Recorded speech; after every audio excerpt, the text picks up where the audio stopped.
Hola, buenas tardes a todos los que nos escuchan. A continuación les explicaremos de forma breve pero concisa algunas de las normas más importantes que se tienen para el dibujo asistido por computadora. Empecemos por la primera norma, que es la NOM-Z-3-1986, que nos va a hablar sobre las vistas de los dibujos. Esta norma establece las predicciones ortográficas para la representación de un objeto, observando con respecto a una dirección y a un sentido, que definen aplicarse a los dibujos con los métodos reconocidos. Comenzando con la figura 1 como primer ejemplo, observaremos la denominación de las vistas que de acuerdo a la figura están ubicadas de la siguiente manera. La vista A se denomina como la vista frontal, la B como la vista superior, la C como la lateral izquierda, la D lateral derecha, la E la inferior y la F la posterior. Cabe destacar que entre todas las vistas se hacen ángulos de 90 grados o de múltiplos del mismo, 90, 180, 270, etc. Ahora, la denominación de las vistas se divide en dos partes, diciendo en esto la del primer diedro y la del tercer diedro. Con el primer diedro, como se observa en la figura 2, que se toma como núcleo la vista frontal, o sea, la letra A, todas las letras se mantienen con su misma vista. Sin embargo, el orden de posición de las vistas es el que se va a observar en los diedros de la siguiente manera. La B va abajo de la A, la C a la derecha de la D a la izquierda de A, E arriba de A y la F va indistintamente a la izquierda o a la derecha de la vista frontal, o sea, la letra A. Pasando al tercer diedro, o sea, en la figura 3, se mantiene de núcleo la letra A, o sea, la vista frontal. Sin embargo, las vistas respecto al diedro 1 se intercambian de posición a la inversa de la que estaban.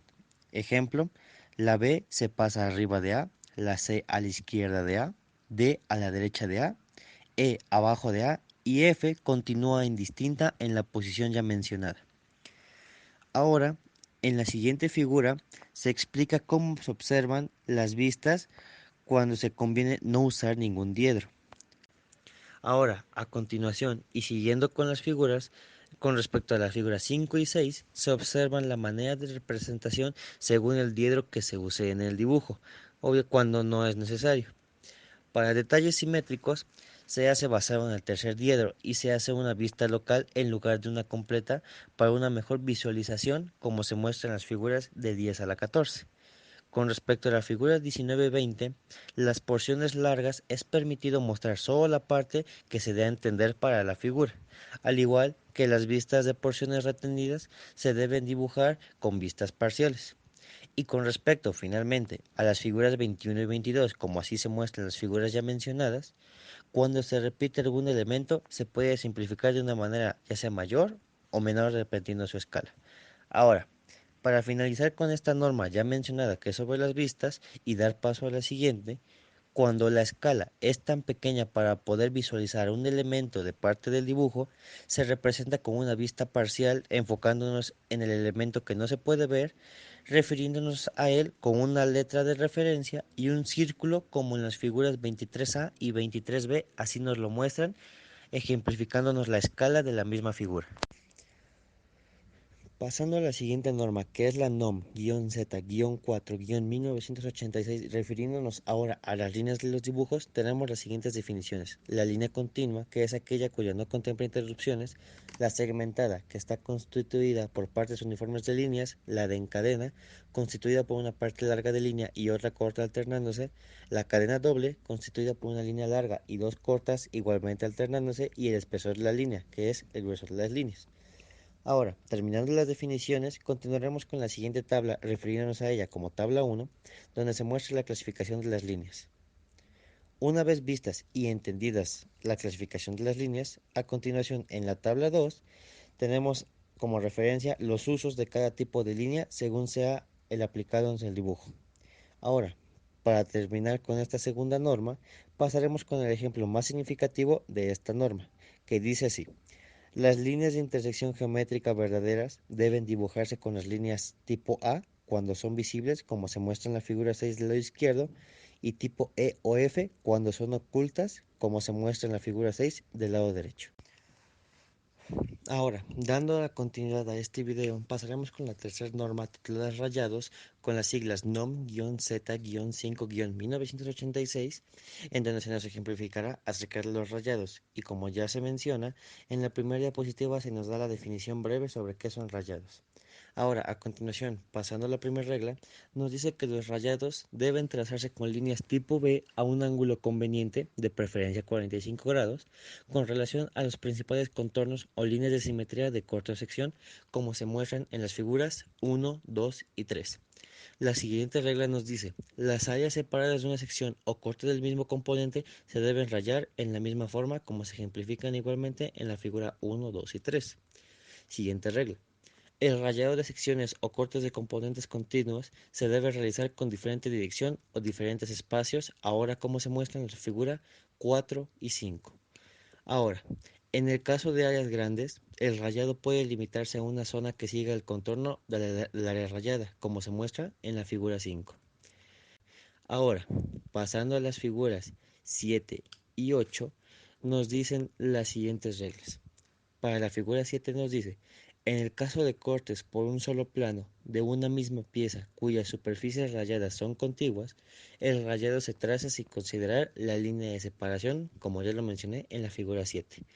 Ahora, para la figura 8 y para concluir esta norma, el rayado se debe interrumpir cuando es necesario realizar inscripciones en el área rayada, como se muestra en la figura 8. Continuamos con la cuarta norma, la NOM-Z-6-1986, refiriéndonos a cortes y secciones, donde se nos hará referencia a las características y especificaciones que deben tener las representaciones de cortes y secciones que se emplean en el dibujo técnico para facilitar la comprensión del mismo. Ahora, continuando con la siguiente diapositiva, como se muestra en la figura 4, un corte por dos planos paralelos, mientras que en la 5 un corte de tres planos sucesivos y en la 6, en la misma diapositiva, un corte de dos planos concurrentes. Ahora, pasando a la figura 8, se nos muestra que si la ubicación del plano de cortes simples es obvia, no es necesario indicar una posición o identificarlas.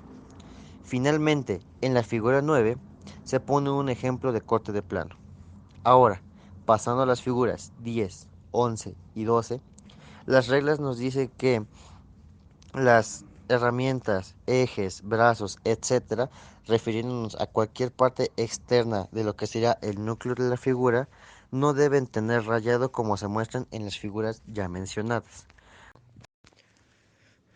Continuamos con la explicación de estas normas sobre el dibujo asistido por computadora, continuando con la titulada Clasificación de los dibujos según su presentación con siglas NOM-Z-23-1986. Ahora, en la primera diapositiva nos explicaremos qué son los diagramas. Son dibujos que muestran las relaciones de funcionamiento entre dos o más entidades. Las entidades pueden ser físicas, como piezas, personas, etc., o abstractas, como planeación, implementación y otros. Las formas geométricas que se emplean para representar a las entidades pueden no tener ninguna relación con las formas reales de las entidades físicas. Los diagramas eléctricos, electrónicos, hidráulicos, los organigramas, los dibujos para ruta críticas, etc., son ejemplos de diagramas. Ahora, para continuar, ejemplificaremos qué son las gráficas. Las gráficas son dibujos que sirven para representar valores relativos o comportamiento de variables en función de otras variables. En el primer caso de la imagen, existen muchas maneras de representar dichos valores. Las más frecuentes empleadas son las gráficas de barras y las de sectores. En el segundo caso, el tipo más utilizado es el de una variable independiente y una función. Sin embargo, existen diferentes maneras de representar el comportamiento de más de dos variables en forma gráfica. Ahora, continuando con los monogramas, son dibujos técnicos que comprenden escalas convenientemente trazadas y dispuestas de modo que permiten el cálculo gráfico de valores numéricos. Estos valores se encuentran mediante el trazo de líneas rectas que a partir de un valor conocido y pasando por un punto del monograma intersectan las escalas y dan los valores numéricos buscados. Dando continuación a las diapositivas de acuerdo a esta norma, seguimos con los esquemas. ¿Qué son los esquemas? Son dibujos técnicos que representan piezas aisladas o conjuntos de piezas ensambladas o relacionadas entre sí para dar una idea clara del funcionamiento del conjunto, de la estructura o ambas cosas. En los esquemas, las piezas y los aparatos están representados en una forma muy simple, pero guardan cierta relación de forma, tamaño y ubicación con las piezas y aparatos que constituyen el punto real.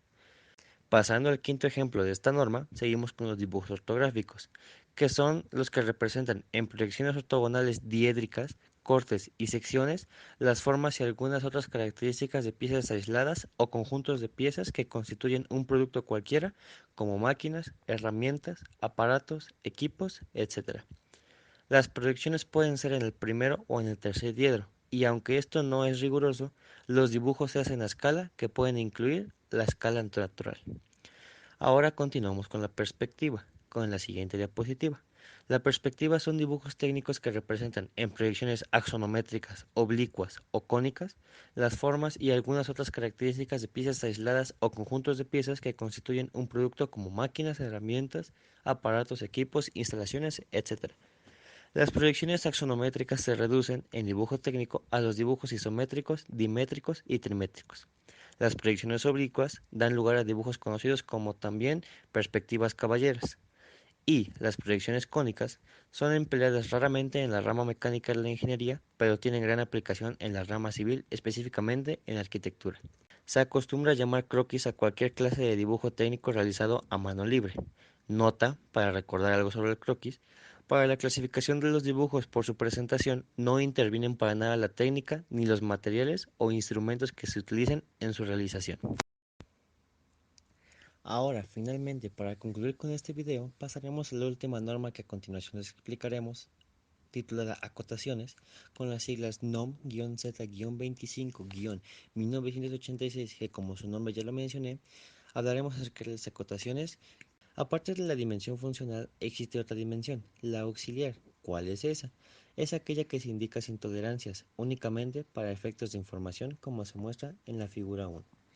Ahora, pasando a la línea de referencia, como se muestra en las figuras 5, 6 y 7, son aquellas que limitan el elemento que está acotado en un dibujo. Ahora, pasando a las siguientes ejemplificaciones, que son ahora las dimensiones en las figuras 11 y 12, nos dice lo siguiente, que una dimensión no debe darse más de una vez en el dibujo, excepto cuando sea inevitable, como se muestra en la figura 11. Ahora, refiriéndonos a la figura 12, todas las dimensiones en el dibujo deben expresarse en la misma unidad. Pasaremos con las tolerancias ejemplificadas en las figuras 27 y 28. ¿Qué son las tolerancias? Las tolerancias deben especificarse en todos los requisitos que afecten el funcionamiento o intercambio, a menos que un procedimiento de trabajo establecido o común garantice la exactitud de la norma exigida, como se ejemplifica en la figura 27. Ahora, ejemplificando la figura 28, las tolerancias se deben indicar con su signo respectivo entre la dimensión de ellas. Al igual, las tolerancias deben emplearse cuando se permiten variaciones amplias poco usuales. También, cuando sea necesario limitar tolerancias resultantes a un valor menor que la suma algebraica de las tolerancias individuales, debe indicarse por medio de una nota. Ahora, finalmente, para concluir este video y esta norma, pasaremos a las figuras 31, 33 y 34, haciendo ejemplificación de las acotaciones, que las acotaciones, según la norma, deben realizarse en la vista que muestre más claro a los elementos importantes, preferentemente fuera de los contornos de la vista, a menos que sea conveniente o inevitable, como se muestra en la figura 31 en sus incisos A, B y C. Al igual, no deben darse más acotaciones de las requeridas, ningún elemento debe localizarse o deducirse por más de una de ellas en cualquier vista del dibujo. Ahora, en la figura 33 nos podemos ejemplificar que la acotación de vistas trazadas parcialmente y de secciones parciales de partes simétricas deben realizarse extendiendo ligeramente la línea de dimensión más allá del eje de simetría, suprimiendo la segunda flecha y colocando la dimensión adecuadamente, como ya lo mencioné en la figura 33. Ahora, para finalizar este video y esta norma, en la figura 34 nos dice que para acotar un radio, la línea de dimensión se traza del centro hacia la circunferencia. Puede iniciar en el centro, sobrepasarlo o no llegar a él. Bueno, con esto damos por concluido la explicación de estas 6 normas. Esperemos les sea de utilidad para lo que es su aprendizaje en el dibujo asistido por computadora. Sin más que decir y nada más que agradecerles, les dejo este video en sus manos y nuevamente agradeciéndoles por parte del equipo y mía, este servidor se despide.